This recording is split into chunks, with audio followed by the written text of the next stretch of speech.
Halo semua, ketemu lagi dengan saya Jeff di Key Home Talk. Nah, pada kesempatan kali ini kita ada di set baru untuk studionya. Jadi kita nggak pakai yang set kemarin lagi, tapi ini masih transisi ya. Kita akan develop lagi untuk studio yang lebih baik lagi. Dan kali ini kita bahas sesuatu yang kira-kira itu ada hubungannya nanti dengan bagaimana kita mendevelop rumah kita. Dan saya hari ini ditemani oleh Mas Januar dari Arsigria. Iya, betul. Silakan Mas Januar. Ini Mas Januar dari Arsigria, boleh memperkenalkan diri. Tapi sebaiknya sekalian langsung aja, sekaligus menjelaskan tentang Arsigria itu historinya gimana, Mas? Oke, baik. Sebelumnya perkenalkan, nama saya Januar. Saya sebagai arsitek di Arsigria. Untuk Arsigria sendiri bergerak di bidang konsultasi bangunan, baik itu interior maupun eksterior. Untuk lokasi Arsigria sendiri berada di daerah Jalan Gledokan Raya di Ruko DTA Square nomor A5. Gitu. Oke, itu ya teman-teman ya. Jadi nanti juga kita akan kasih link untuk ke sosial medianya, karena Arsigria juga punya bermain di sosial media. Betul, juga kan. Betul. Jadi yang pengen saya tanyain sekarang nih, Arsigria ini core bisnisnya di apa sih sebenarnya, Mas? Untuk Arsigria sendiri, core bisnisnya ini sebenarnya bergerak di bidang konsultasi desain ya, Mas ya. Entah itu desain eksterior maupun interior. Tapi ada spesifik misalnya untuk bangunan rumah tinggal atau bangunan bisnis atau udah sampai mencakup area bangunan gitu nggak? Untuk Arsigria sendiri saat ini masih di lingkup residensial. Gitu, ada apa namanya, portfolionya yang udah ada di Jogja misalnya, yang gampang teman-teman sudah di mana aja? Nanti teman-teman bisa cek aja langsung di www.arsigria.com. Nanti di situ udah tercantum beberapa karya dari kami, portofolio dari kami yang maupun desain maupun yang sudah terbangun sudah ada di web tersebut. Mantap. Nah, kita masuk ke pertanyaan saya ya. Oke, Mas. Kita mulai masuk ke jadi kalau kayak Arsigria sendiri itu punya ini nggak?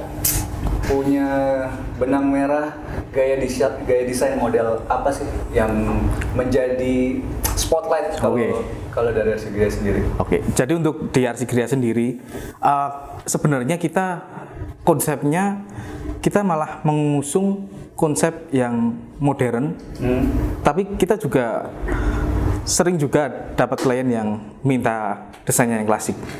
Ya. Klasik itu kayak gimana, Victorian atau gimana? Lebih ke European style. European style. Jadi misalnya yang pakai pilar-pilar besar gitu. Betul. Betul. Oke. Nah, kira-kira berapa banyak yang menggunakan desain modern? Kalau kita lihat market lokal Jogja ya, berapa banyak yang menggunakan request yang modern, simple modern sama European style itu perbandingannya ada berapa persen? Mungkin kalau dari Arsigria sendiri, Mas, kebanyakan kliennya itu malah lebih ke klien yang sudah bukan yang pasarnya anak muda sih, Mas, sebenarnya. Tapi di Arsigria kebanyakan kliennya sendiri itu seperti bapak-bapak gitu, ibu-ibu yang matang gitu. Bener, yang jadi lebih suka model yang ke arah klasik sebenarnya. Oke. Biasanya kalau yang arah klasik itu materialnya atau secara color scheme itu kan biasanya putih gitu. Ya, betul. Benar ya? Iya. Nah, kalau kayak gitu, yang dibikin sama Arsigria itu kalau misalnya proses kerjanya ya, dia klien request dulu langsung ke kita desainnya, atau misalnya dia punya gambaran umum, saya mau desain model kayak gini, atau gimana sih teknisnya kalau untuk di Arsigria? Oke. Jadi untuk di teknis di Arsigria sendiri, Mas. Jadi awalnya kita tetap menghubungi klien dulu. Kita tentukan keinginan klien seperti apa. So, itu nanti setelah itu kita pelajari keinginan klien seperti ini. Lalu kita coba jabarkan keinginan klien tersebut ke dalam bentuk desain. Tapi yang penting udah nemu konsepnya dulu mau apa gitu. Betul. Oke. Nah, sebenarnya pertanyaan yang saya lebih lanjut itu misalnya soal fasad. Kan kalau misalnya kita ngomong bangunan-bangunan modern itu kan secara fasad aja kita udah udah turut direncanain. Yeah. Tapi kan kalau bangunan klasik itu gimana ya, fasadnya itu apa ya, gimana, mungkin kalau istilah kasarnya kita bisa pakai angkuh gitu ya kan, dia harus bergaya gitu, kelihatan kokoh. Kelihatan kokoh, dia kan pilar gitu kan. Nah, ada konsep-konsep yang harus dijalanin nggak sama Arsigria kalau begitu mau merencanakan konsep untuk klien sih? Untuk kalau misalkan seperti itu nanti untuk pemilihan material ya seperti itu. Itu nanti kita sesuaikan dengan kita sesuaikan dengan keinginan klien tersebut. Tapi nggak mesti semua yang klasik itu memang harus terlihat klasik banget gitu, nggak mas. Kita harus beberapa kali ada klien yang minta dia desainnya klasik, cuman ada penggabungan, jadi nggak terlihat klasik banget, cuman lebih diarahkan ke masih ke modern gitu loh mas. Hybrid gitu ya? Iya betul. Modern tapi secara umum klasik ya. Oh, jadi termasuk material fasadnya juga bisa menyesuaikan? Bisa. Oke. Kalau jadi di pikirannya saya mas, jadi kalau misalnya kita fasad, misalnya kita bangun sesuatu yang klasik, itu kan pakai pilar. Pengerjaan pilar itu berarti casting. Habis casting terus pakai apa tuh yang bentuk, atau memang dari kalau Arsigria menyarankan mungkin ada beberapa klien yang beneran pakai pilar utuh gitu.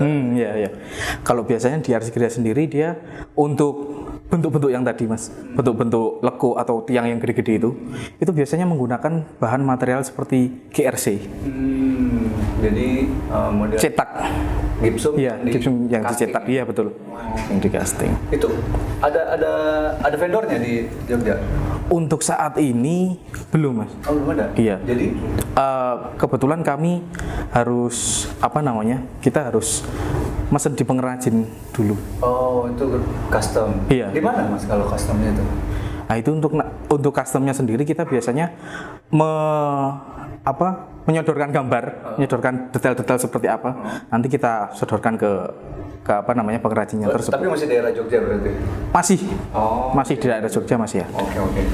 Itu saya memang belum kebayang sih. Tapi kalau misalnya kayak zaman dulu, saya ngeliat bokap gitu ngerjain kan, dia ngerjain pilar-pilar juga. Cuman kan karena itu kayak kita ngerjain sendiri gitu kan, jadi beneran kita casting gitu kan.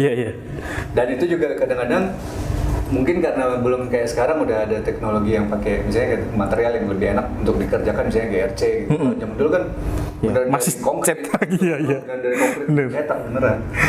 Nah terus kalau yang modern untuk pembuatan fasad untuk desain modern, ada nggak misalnya Arsigria untuk menyarankan ke calon klien penggunaan material yang ramah lingkungan atau lebih tahan terhadap cuaca gitu? Kalau untuk itu biasanya kami juga karena di Arsigria sendiri nggak terlalu saklek sama satu desain misalnya klasik gitu, enggak.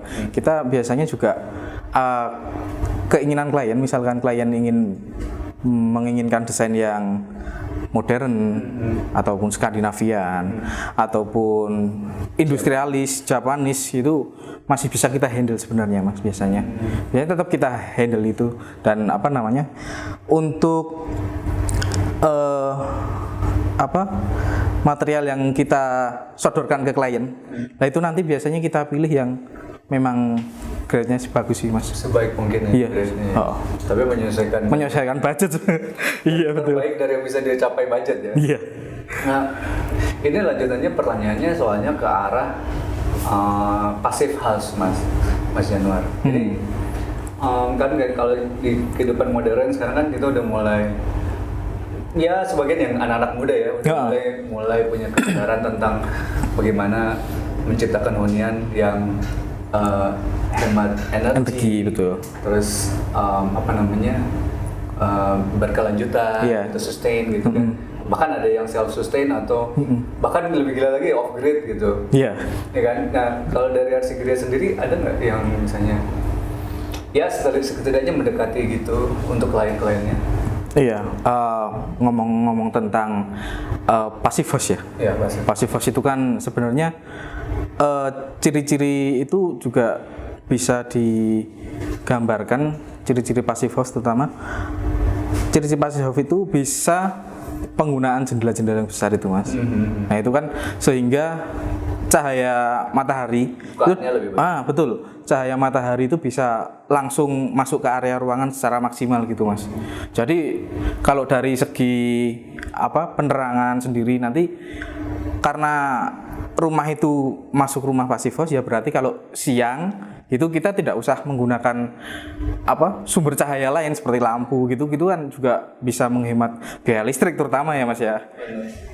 Iya. Kalau untuk airflow, ya biasanya kalau airflow sendiri kita bisa gunakan speed roster atau ventilasi, itu bisa. kan misalnya kayak kita di zaman yang sekarang ini rumah kan udah empet-empetan ya sama Iya, kita. betul. Jadi harusnya misalnya kan kalau kita bisa ngedesain rumah, kita bisa bikin airflow yang lewat samping. Ya, Nah karena kita empet-empetan, kita jadi nggak bisa mendesain rumah yang airflow-nya bisa mutar lewat samping. Iya. Begitu juga dengan sumber cahaya. Bagaimana caranya kita ngatasin yang kayak gitu, Mas? Biasanya kalau di Istilahnya kasus semi detached house ya. tahu ya. Tempel-tempel. Tempel. Jadi satu rumah terus samping-sampingnya udah ada tetangga, jadi mepet-mepet ya. Jadi kan kalau seperti itu tidak memungkinkan apabila di samping-sampingnya itu terdapat jendela gitu kan mas. Bener. Itu nggak bisa kan. Nah biasanya dalam kasus seperti ini kita biasanya gunakan skylight. Okay. Skylight itu juga berfungsi sebagai untuk memasukkan cahaya langsung di area ruangan. Itu pun juga nanti bisa diberi diberi space untuk angin bisa masuk juga sih mas. Jadi dari atas. Kalau misalnya kita memasukkan udara dingin dari bawah terus membuangnya lewat atas, itu teknisnya ada spesifik teknik nggak, atau emang yang penting ada udara dari bawah, udara dingin di bawah, harus disediain di atas atau gimana? Dari skylight. Jadi kalau itu kan opsinya cuma skylight. Iya. Kalau misalkan kasusnya di samping-samping itu tadi loh mas, nggak bisa. Mungkin kalau gitu juga bisa diakali dengan di area dalam rumah. Di area dalam rumah itu kita buat inner court. Inner court itu taman di dalam rumah itu. Oke. Kalau minimum luasan bikin inner court. Ya itu. Kita biasanya untuk kalau misalkan dari untuk flow udara ya kan, itu bisa dibuatkan di pintu-pintu itu biasanya kita buat jalusi gitu mas. Jadi ventilasi. Tapi ventilasi nggak harus di atas sih sebenarnya. Bisa ada di samping-samping gitu. Di samping-samping pintu. Ini misal ini pintu kan. Okay. Nah pintu itu tidak solid semua. Jadi akan ada beberapa lubang gitu sih mas. Kisi-kisi buat masuk udara itu. Gitu. Nah itu yang menginkorporasikannya ke dalam desain itu supaya dia nggak kelihatan aneh. Yang itu jadi tugasnya arsitek. Iya. Jadi sebenarnya itu ya konsepnya ada, harus ditaruh di dalam bentuk yang istilahnya anak-anak sekarang lebih estetik ya. Iya, estetik. Oke, itu menarik tuh. Nah, jadi sebenarnya kalau secara konsep passive house dan lain-lain juga bisa di request oleh klien ke Arsigria. Iya.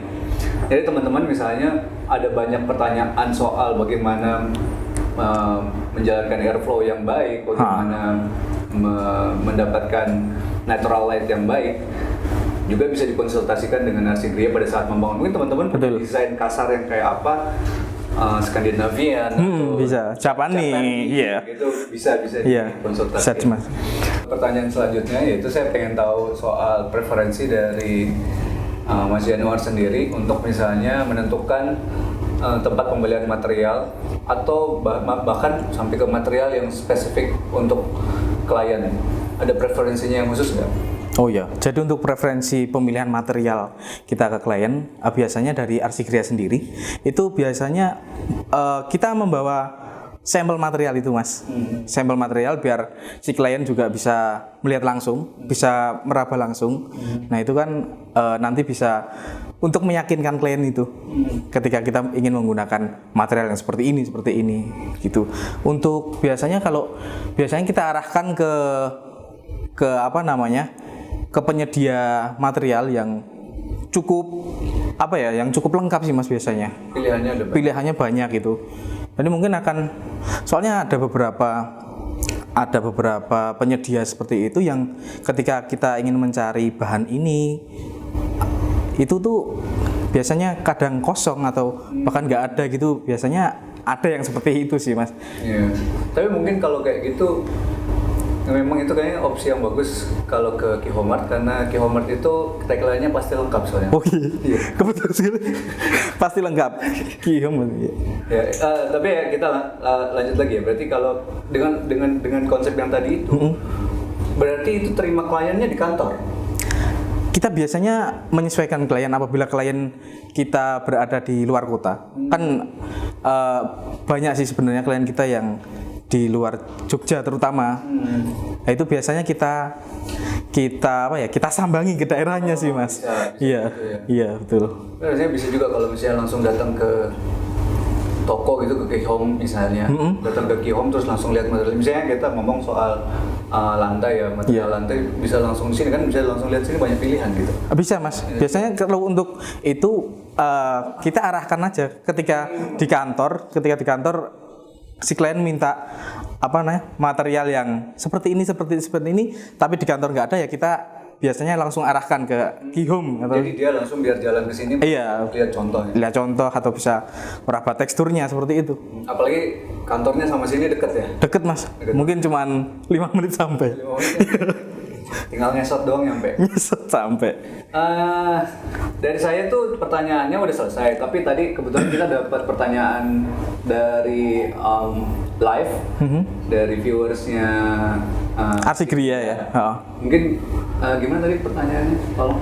Kalau fasad itu menggunakan material apa ya agar tahan lama, tahan dengan segala cuaca, karena di Indonesia ini iklimnya tropis. Nah itu untuk fasad pilihan fasad yang terbaik untuk iklim tropis ya. Oke. Biar tahan lama. Iya, memang karena di Indonesia sendiri iklimnya tropis ya. Jadi kita biasanya memilih material yang yang tidak mudah berjamur. Nah, itu soalnya kan karena hujan, kena panas terus. Itu lama-kelamaan material yang terpapar seperti itu masih akan timbul jamur atau pudar warnanya gitu. Misalnya apa? Kalau misalnya kita pakai desain modern, kita pakai roster gitu, caranya gimana biar yang nggak jamuran? Nah, untuk roster sendiri biasanya kalau nggak jamuran itu kita ada treatmentnya sendiri. Jadi sih, Mas. Pilih material nanti ada treatment. Iya, tetap ketika pelaksanaan itu ada treatmentnya sendiri. Jadi itu ya teman-teman ya. Jadi material yang nanti tinggal tunggu aja. Kalau misalnya pun materialnya tergantung, materialnya akan ngikut sama desain yang dipilih. Nanti untuk biar tahan lama dan lain-lain itu nanti akan dapat konsultasi juga langsung dari Arsigria, ya betul. Gitu. Oke. Ada pertanyaan berikutnya? Kak, tips rumah buat anak muda gaji UMR dong. Tips rumah buat anak muda gaji UMR. Gaji UMR dong. Jogja berapa ya? UMR berapa ya? 2.100.000. Ya, sekitar itu. Gimana, Mas?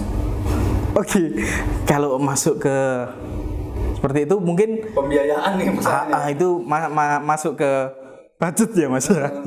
Jadi untuk biasanya desain rumah yang cocok untuk seperti itu ya desain yang minimalis, Mas.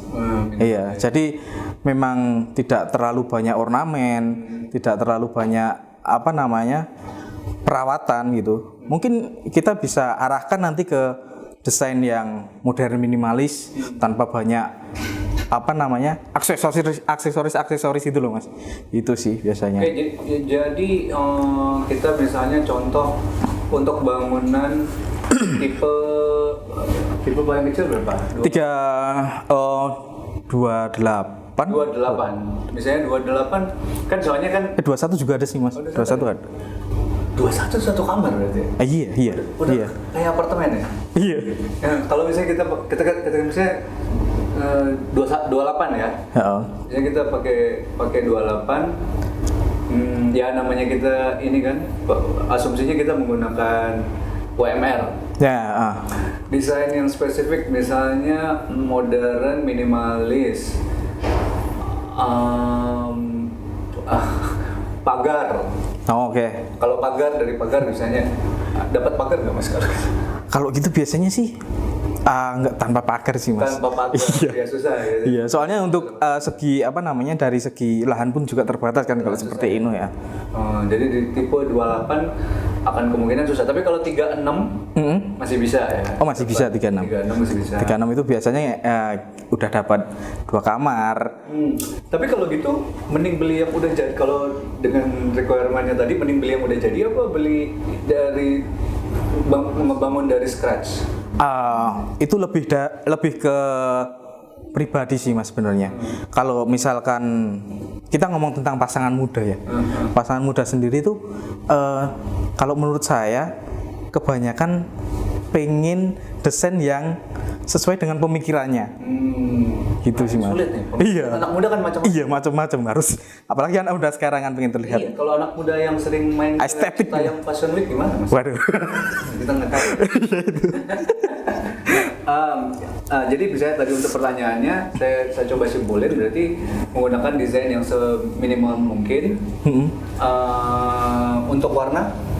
Untuk tone warna itu Sebaiknya yang bright ya biar Iya, sebaiknya lebih pilih yang warna-warna yang cerah atau natural gitu sih mas.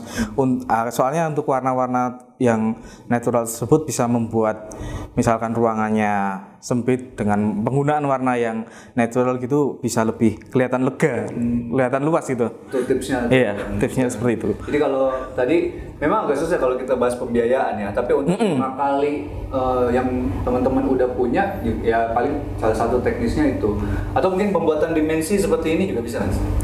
Pembuatan terus tiba-tiba ada yang lebih dark untuk bisa. Jadi memang di bagian satu bidang. Jadi nggak semua kalau apa ya, nggak semua di putih semua ya. Sebenarnya kalau dibuat putih semua itu membuat ruangan juga lebih apa namanya, lebih terkesan luas juga sih mas. Tapi dengan adanya satu bidang yang warnanya berbeda itu juga akan membuat nuansa di ruangan itu jadi berdimensi. Iya berdimensi dan itu ya, nggak monoton ya. Itu teman-teman ya. Nah terus ada pertanyaan berikutnya lagi. Izin bertanya untuk langkah menggunakan jasa arsitek dari Arsigria itu gimana ya? Ayo lo, langkah menggunakan jasa di Arsigria ya. Oke, jadi untuk teman-teman nanti bisa hubungi Arsigria aja melalui Instagram kami juga bisa, melalui website kami juga bisa. Nanti di situ tertera nomor, nanti bisa dihubungi oleh teman-teman. Nah, jadi nanti bisa teman-teman kirimkan data-datanya seperti apa, nanti biar kami pelajari terlebih dahulu. Nanti setelah itu akan kita follow up seperti apa, keinginan teman-teman mau desain yang seperti apa, nanti kita bisa jabarkan seperti itu. Oke, ada lagi nggak? Udah ya. Dari saya kayaknya udah cukup. Semua pertanyaan udah saya keluarin. Terus pertanyaan dari sosial media juga udah keluar. Ya. Dan kira-kira sebelum saya tutup ada lagi nggak yang mau disampaikan ke teman-teman dari Arsigria? Nggak ada. Buat penontonnya gitu. Ada lagi nggak mau disampaikan ke viewers dari Arsigria, mau nyampein ke viewers? Oke, jadi buat teman-teman semuanya, apabila teman-teman ingin mendesain rumah atau ingin mendesain interior rumah, itu nanti jangan khawatir, nanti bisa dari Arsigria sendiri bisa membantu. Nanti untuk material-material sendiri masih ada Kihome, kita bisa main-main ke Kihome, kita bisa lihat material bareng. Nanti biar teman-teman yang ingin mendesain bisa melihat apa namanya materialnya secara langsung, bisa apa hands on ya? Iya betul mas, gitu. Nah juga soalnya di sini kan ada sanitary-nya juga, lantai dan lain-lain, sebenarnya cukup lengkap kan, jadi enak banget untuk milih. Saya juga sebenarnya senang di sini buat jalan-jalan. Jadi kalau di Kihome itu dari material lantai, material dinding sampai atap pun ada ya mas ya? Ada. Apa namanya? Baik deck juga udah ada, untuk tembok juga ada, semuanya udah ada. Oke, baik. Nah itu jadi untuk teman-teman kalau misalkan bingung mau cari material di mana, Kihome buka setiap hari kan mas? Setiap hari. Setiap hari. Tagline-nya jangan lupa mas, pasti lengkap. Pasti lengkap Kihome. Oke, kira-kira sampai di sini dulu. Ya, untuk teman-teman untuk penonton semuanya jangan lupa untuk subscribe ke channel Kihomart untuk mengikuti semua konten-konten dari Kihom Talk dan juga konten yang lain dari Kihomart, dan selalu follow seluruh sosial media Kihomart ya, baik yang di Instagram maupun di TikTok. Sampai ketemu di video-video yang lain, dan jangan lupa Kihomart pasti lengkap. Pasti lengkap.